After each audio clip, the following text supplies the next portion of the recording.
Yes, welcome to the South Australian Sports Show. Plenty to talk about in the next hour. Hope you can stay with us. As always, Rob Popplestone here to join me. Poppy, how are you? Well, I'm going okay. And normally I save my venting of anger or frustration at the end of the show, but I can't wait. You can't hold on. Well, You've got to go early. Well, there's a couple of reasons. I have to dash down and play a game of squash to try to win some money against a young 15-year-old champion. And I don't think I'll be back at the end. So I want to bring this up. I don't know... You're lucky if you're breathing at the end. I know, that's right, exactly right. I don't know what the obsession is with some members of the sporting community, mainly females, but it can be a mixture, but predominantly females. I've just noticed that Jan Sutherland and even Mark Ralston lately have been pushing it about recognition. They're pushing the recognition of women around Adelaide Oval, around that Adelaide Oval precinct. Now, I've got no problem with any person, male or female, who has performed at an unbelievable level, an elite level, at that particular stadium, at some stage, being recognised. Yep. They've made an enormous contribution. I guess it would be to either football or cricket. Yep. Now, I don't know why we need to recognise those who have not made a contribution at that particular oval to be recognised there. And I'll give you an example of why I get frustrated. I see where you're going. I woun't expect Russell Ebert, Barry Robran, Tony Modra to be recognised at the Powerhouse. I wouldn't expect Priceline Arena. A Priceline Arena to be recognising Sir Donald Bradman. Sir Donald Bradman doesn't play netball and he's never played at that stadium. But you'd accept a Michelle Dendecker statue. Of course. Or a Catherine Of course, Harvey been outstanding statue. there. Yeah, righto. So unless there's another way we can recognise them within the CBD, if they need some recognition, I just don't know why the popularity of Adelaide Oval has attracted people. Well, look, I don't know. Well, the answer to it is simple. My frustration. No, I think I understand where you're coming from, and I think you're fair in what you're saying. The reason Adelaide Oval has become so attractive is because it's drawing so many people to the Oval. So if you're trying to recognise people that have done well in their sport or deserve recognition, it seems that we'll put something around Adelaide Oval because that's where most people are gravitating, where they'll get their recognition. Your point is valid. Lynn Fulster's been mentioned at Adelaide Oval, female cricketer. Yes. Donald Bradman, Russell Ebert, Barry Robran, those names that are all mentioned, had all played at the ground or had put something into that ground. You're saying I'd be comfortable with Michelle Dendecker having a statue or recognition at the netball venue. Of course. What they're saying, I'm guessing, I haven't spoken with Mark or with Jan, as they're saying, but they don't get the same recognition that they deserve. Now, perhaps I'm offering a solution for me, then put statues along the bridge. For everyone, footballers, netballers, tennis players, why are we building bloody statues for everyone? Maybe a little park, a pathway over the bridge. Sure. I'd wear that. But the very fact is, not only you don't just playing. You know, you mentioned the girl Foster who played cricket. Now, but people need to have been drawn there to want to watch you. You just playing there doesn't give you the right. If you play there and no one comes to watch you and you're getting a trophy for your efforts, but no one was even interested in seeing you play, why would I be recognising you with a statue?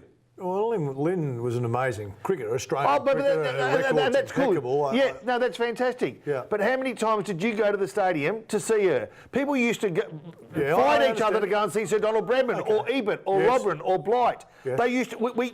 Crowds would go and want to watch these particular people play. So to be fair to say, though, that the reason that you couldn't have a female footballer recognised there right now is not yet. They've not played on Adelaide. Well, they've not played there at all. No. I mean, the call last year by Leon, and Leon's, I'd consider him a mate, to have Aaron Phillips recognised on one of the stands. What are you talking about? Well, I think he's trying to draw attention to the fact that women don't get enough recognition. I'm happy to have the discussion. I'm happy to have the recognition, but have it appropriate. So your point is that they should be recognised at the venue that they participated in. Of course, I mean that's common sense. As opposed to, well, let's put a statue up for Phil. good basketball player. Let's put one up at the netball stadium. Michael Jordan was a great player. Let's put him one up at. But if I walked into Priceline Stadium or Etzer Park, whatever it's called these days, and I saw a statue of you, I'd think, well, what are you? That doesn't fit. And so that's why it doesn't make any sense for you to have those people at Adelaide Oval. We've had some unbelievable contributors to this state. Whether it's Don Dunton, fantastic. I don't want to see a statue of him at Adelaide Oval, even though the efforts for him to build the city of Adelaide were outstanding. Well, they have a sports museum at the MCG, but it's a much bigger venue, so maybe we're feeding off the sports museum as opposed to... If within Adelaide Oval they had a sports museum, I could wear that because that museum is built to recognise the South Australian sports. That stadium shouldn't be used, the popularity of that stadium shouldn't be used to progress the sporting achievements of those not entitled to it at that stadium. All right, fair enough. Now, I don't want you to blow a fuse, but can we just quickly talk about... I thought I've kept it pretty well You have today. been very contained. Crows and Power, over the last 2 to 3 weeks, they've been talking about top 4 finishes, premiership teams, and then Crows took a big loss to Geelong. Yep. Power took a monster loss on the weekend to Essendon. That was terrible. Have we quickly changed our mind? Are we basing it all on they've lost one game, so it's all over for them now? You know what? I think, and we've said it almost since round 1, how hard is it to pick a winner week in, week out? Yes. How hard is it? What that really shows us is that this season is as open as it's ever been. If you're silly enough to say Richmond can't win the premiership, or Essendon can't win the premiership, or the Bulldogs can't win the premiership, or even Sydney can't win. Mate, this season is as open. You just need opportunity, and they're going to be fighting hard for that top 4. But if ever a side is going to do what the Crows did in '97 and win it from outside the top 4, this is the year. I've never seen it so open. Are we critical of the Crows? Are they sitting in top spot? It just amazes me how people have written them off, and we go, well, we're at the halfway mark. The Buys are in now. They're sitting at top spot. They are, but you read some of the stuff and hear some of the stuff, you'd think that they're barely holding on to the 8. I just can't find the balance in that. I get it, but their losses have been so disappointing. I mean, to lose the way they did to the Kangaroos, for instance, down there in Tassie, you go, mate, a top side, a premiership side doesn't lose games like that. And this is where, and I'm a Richmond fan, but we lost 3 games by less than a goal within 3 weeks, and we're sitting... within striking distance. I guess I go back to my original point. It's just open. You're right. Are we too hard on the Adelaide Crows? Yeah. I mean, if we said at the start of the year, 13 rounds in, or whatever we're up to now, that we're going to be sitting on top, you'd go, wow, if we are, I'd be delighted. Well, then I wanted the same thing about the Power. At the start of the year, the coaches and the captains and media all took votes. No one picked the Power to be in the 8. No one. Yep. Now they're in the 8. And they're doing pretty well. Yeah. They drop a game, and admittedly it was to Essendon by a big margin. Yeah. Sometimes you play teams that just totally destroy your system. Yes. And maybe that's what Essendon did. We don't know. And it's going to be hard to gauge because they play Brisbane and then we'll expect they win by a big margin. So we won't be able to gauge much. But the fact that they're touching on the top 4, they lose a game and go, they're just terrible. You go, hang on a minute, just a week ago, all these people were saying, and they were writing that, gee, they're a good team. Lose a game and... we're negative. Are we a negative state that way? Well, we're not. It seems like it. Sometimes we're our harshest critics in South Australia, and it is disappointing. You know, we even had and we discussed it in the early rounds of this year, where apparently this squad was better than the '97 squad. Well, that's all very well to say that. We had Kim Cost on the program recently saying, mate, you can't compare until you've achieved the same. Sure. And, you know, when we talk about recognition of sporting people, you can't get that recognition until you've achieved something similar. I agree with that. I agree that you have to win it to then say you can compare it. Yeah. I don't think you can compare eras anyway. I've never thought that you can, but if you haven't won it, you can't say this team was better. Well, they were better because they were runners-up. That doesn't make sense. No, that's right. No, it doesn't. Follow through. So I've kept it all pretty well together. I thought I was going to do a valve, but I was hoping that Erin wouldn't get too anxious over there. I thought I might have to calm you down and quickly throw to Erin so we can get some sports news, but you've been okay. But in saying that, we do need to go to Erin Hanna now to find out what's been happening in South Australian sport. Erin? Thanks, guys. A convincing win over St Kilda sees the Adelaide Crows keep their place on top of the AFL ladder. The 57-point win at the Adelaide Oval was in front of just over 46,000 fans, and the reunion of players from the 1997 Premiership side. Rory Laird continued his good form with 34 disposals, and Sam Jacobs had 25 disposals and 37 hitouts in the ruck. Taylor Walker, Tom Lynch and Josh Jenkins all impressed up forward, booting 3 goals each for the evening. The Crows have a bye this weekend and will play Hawthorn next week. The news isn't as good for Port Adelaide, who were left stunned by a very dominant Essendon Bombers at Etihad Stadium. The Bombers were able to boot 7 goals in the first quarter and had a 39-point lead after the first term, eventually beating the Power by 70 points. Justin Westhoff and Ollie Wines were amongst the best for the Power, alongside Robbie Gray, who kicked 3 goals. The Power will take on Brisbane at Adelaide Oval this weekend. Local wins went to Sturt, the Eagles, Adelaide, Port and Glenelg this weekend. The Eagles kept their spot on top of the ladder ahead of Port and Glenelg, with Norwood and Sturt rounding out the top 5. Local gymnastics rising star Cassie Hoare has won gold at the Australian Gymnastics Championships in Melbourne. Cassie produced a stunning result to win in the junior female individual trampoline Australian title. Her efforts at the event meant she is now a chance for the selection for the World Age Championships to be held in Bulgaria later this year. The Adelaide Adrenaline have scored a memorable 8-5 win away over their first-placed Canberra Brave. Goaltender Matt Murphy stopped 62, including an impressive effort in the third period, stopping 41. Alice Kretoska had 4 points, and former Canberra player Zach Boyle also impressed, scoring twice against his old side. The Adrenaline are set to face the Melbourne Mustangs at home this weekend. And finally, in local rugby union news, the South Australian under-16s have brought home the championship. The South Australian boys thoroughly impressed, managing to win 57-zip against the Victoria Barbarians over the weekend. The future is certainly looking bright for the South Australian Rugby Union with such a convincing win.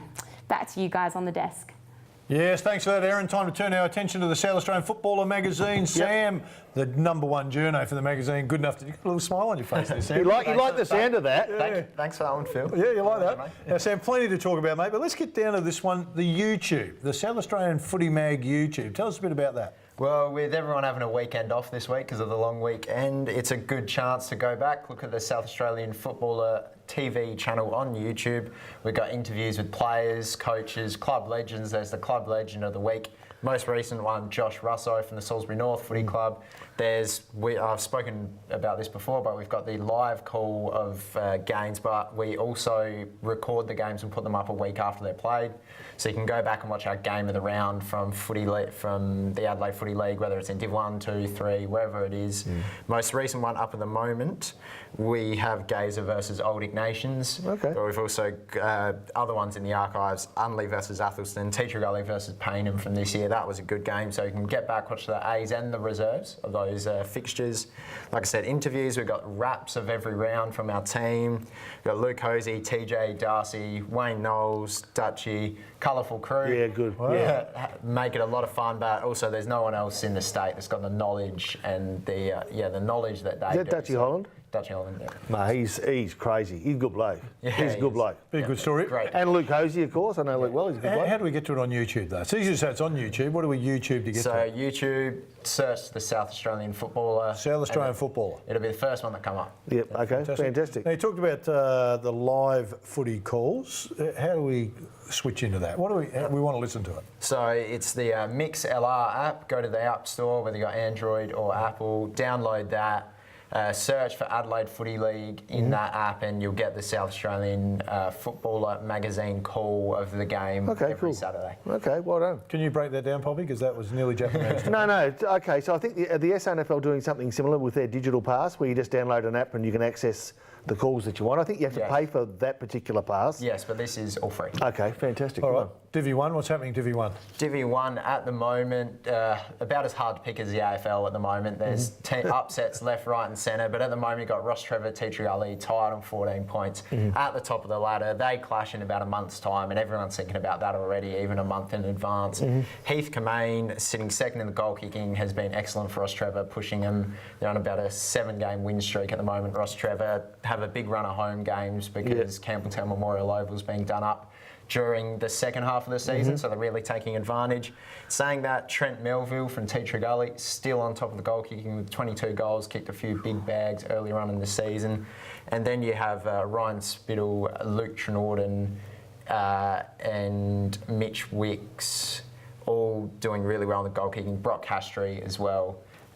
So yeah, really exciting league, and can't wait to see how it finishes going into the home stretch of the season. You do a lot worse, and I mean this in all seriousness, on a Saturday afternoon you've not got anything to do, to take the kids down, take your friends down, have a few quiet beers, and we talk about going and watch country footy. You go and watch the footy here, Amateur League. It's a good standard. It's a good atmosphere. Cars around 9 times out of 10.